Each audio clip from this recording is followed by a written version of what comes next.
So in the previous tutorials, we've seen how to design beautiful pages with Sketch.io, but also how to make reusable components and how to integrate dynamic content using the data model feature of Sketch.io.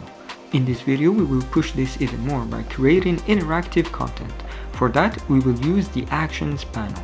What we're going to do is add a collapsible text box and have a button show or hide that box.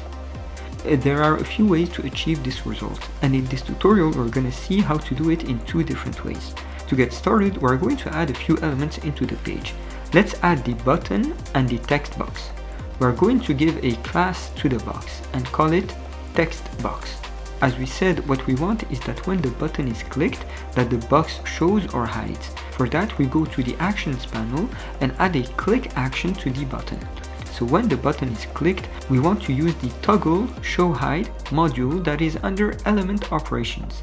Now this module requires an element as its input. For us, it's the text box. So what we need to do is to add the find element by class module under page traversal. The class of the element is text box, and we need to connect everything like this. We can save and see the result. Perfect, as you can see, the button is able to properly show or hide the text box whenever it's clicked. So this was the first method. Let's now take a look at the second method. The second method is the preferred one because it's more robust and reliable, especially for bigger projects. The second method uses the state of the page. You can click on the state icon on the left sidebar to reveal the variables that are part of the page state. We're going to add a new one that we'll call text box visible. It's going to be a yes or no variable, and we want to set it to be visible by default. Next, we can select the text box, and in its properties we can set the render conditionally property to yes when variable is true. The variable name is text box visible. So now the text box will automatically be shown or hidden depending on the state of the page. So depending on the value of the text box visible variable, the text box will be shown or hidden.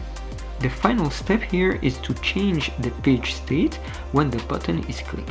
So we can go to the button's click action, we can remove the previous logic we had, and we can now add the get variable module under data processing. This will give us the current state of the variable text box visible. Then we can add a set variable module to modify the state of the page. What we want here is to invert the value.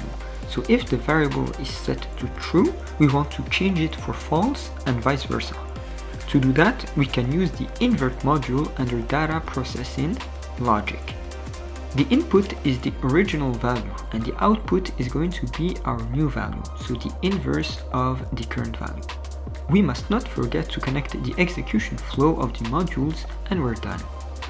We can save and preview the result. And it's of course working flawlessly, so whenever the button is clicked, the state of the page gets updated and the text box shows and hides to reflect that state. The second method, as said previously, is the preferred one. It's more robust and reliable, especially for bigger projects. So we encourage you to use the page state as it's a very powerful tool that will be very beneficial when building big projects.